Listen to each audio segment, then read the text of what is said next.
kita sedang melintasi kawasan pesisir Pantai Ulele dengan menggunakan mobil klasik Escudo 95 punya abang-abang ganteng masa lalu. Asik. Jadi kita mau memonitor kegiatan muda-mudi di pinggir pantai. Ngapain muda-mudinya? Nah, inilah muda-mudi duduk di sepeda motor, duduk di tanggul laut. Muda-mudi Banda Aceh. Jadi begini pandangannya, ada mobil di depan berhenti. Jadi jalannya sempit nih, susah dilewati. Harusnya jalan ini diperluas oleh Pemko Banda Aceh. Dan namanya Pemko belum berpindah perluas jalan nih. Tinggal ditimbun aja di sebelah kiri dari arah Kampung Jawa ke Ulele ditimbun.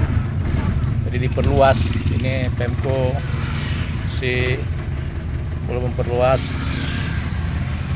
Ada orang-orang memancing. Ada perempuan-perempuan yang memancing. Ini dia perempuan memancing.